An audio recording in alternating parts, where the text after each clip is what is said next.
Okay, everyone. So apologies first and foremost, because you can see all of my crap. A lot of the stuff in the background here are the items that are going to be going into the storage shed when it arrives. And some of it is still my daughter's stuff that she has to bring into her new space. But this is where my design wall is right now. Also apologize for the lighting and everything else. This is the opposite side of the room that I'm in. The lighting isn't as good over here. And also the I don't know, I seems to be having an issue with the focus as well. But sometimes the colors aren't exactly the way they're supposed to be. But that's okay. So the purpose of this is to show you the next step in this quilt, and that is to lay out the blocks, because once you've made the half square triangles, you're pretty much done. You just lay out the half square triangles and the squares that you cut. Oh, sorry, that was a fly. That scared me. So you basically just lay it out exactly the way it is in the pattern. Now, I like the way mine looks. So one of my fabrics had kind of an ombre effect.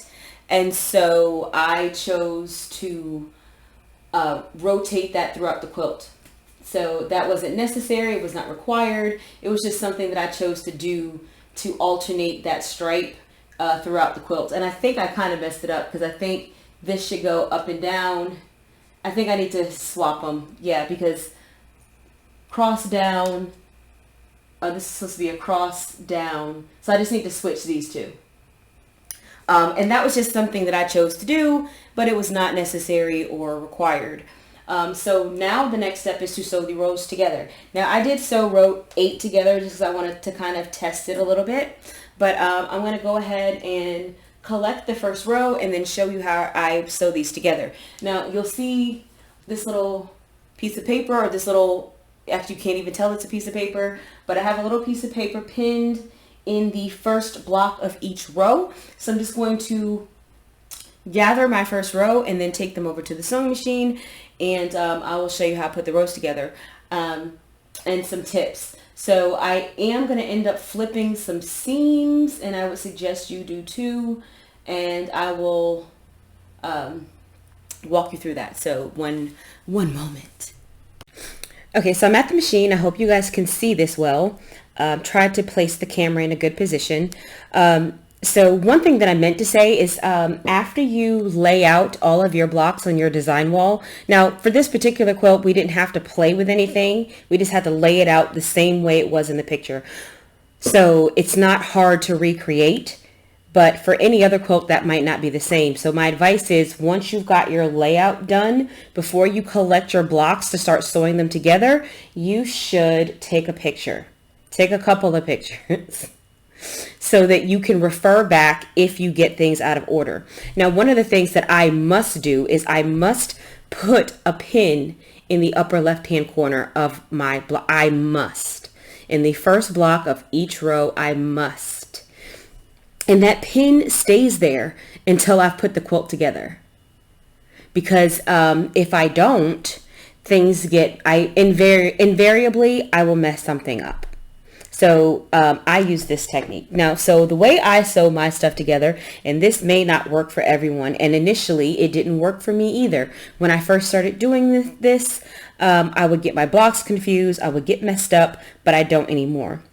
So the way I do it, I used to pair my blocks right sides together and take them off the design wall.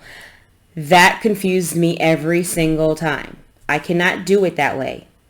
So the way I do mine is that I go ahead and I'm not removing the pin, I'm just removing it from the whole stack, because the pin was holding the whole stack together. So now I'm just going to repin this to just the first block. And this is how I do mine. So I take the first block, slide it over, and there's block number 2. I place these right sides together and I sew my seam.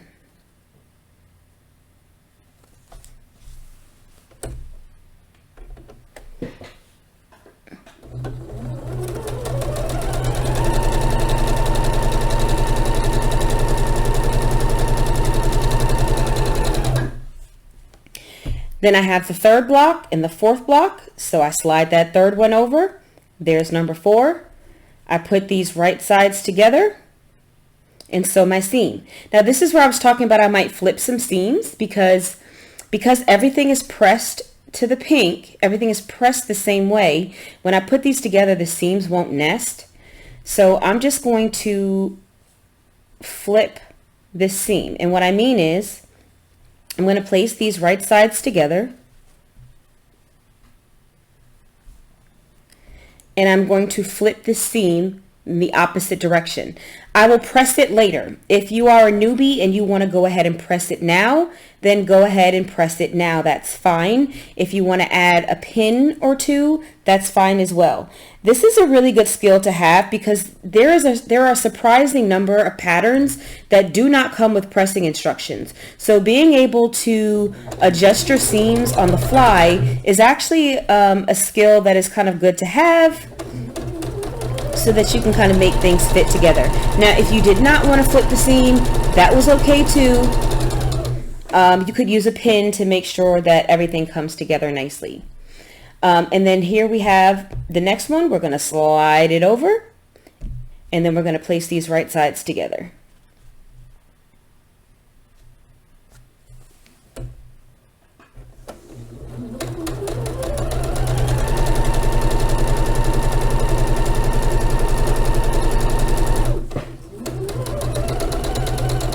Now, because that's it, it's just 6 blocks. Now, because we chain piece these, they're all in order. So what I do is I take the last one that I sewed, because that's the bottom, and I pop that down. And then I take the next one, break thread, pop that down, and then this one goes on top. Okay, now we've got our pin, so I still know this is my top left corner. So I just follow the same process. I take this, I slide it over, I take the next one, I open it up, I place them right sides together,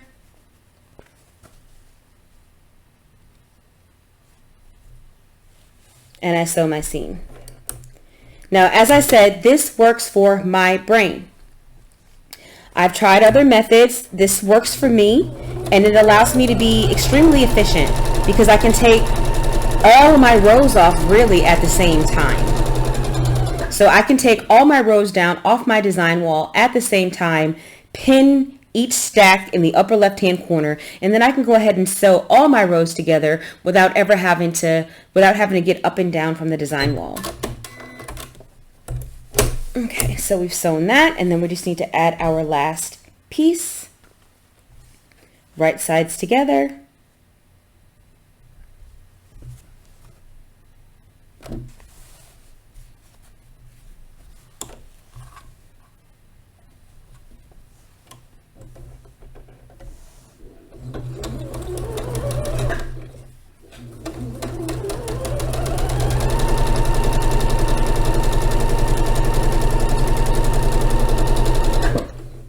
Okay, and so now that entire row is sewn. Now, what you want to do is you want to determine how you want to press these blocks, okay? Right? So what you want to do is all your even number rows you want to press in one direction, and all your odd number rows you want to press in the opposite direction. So that's what I'm going to do. I'm going to go ahead and sew all of my rows. And once all my rows are sewn, I will make another video showing how I pin my rows and sew them together. So that is it for this, and I will see you guys next video.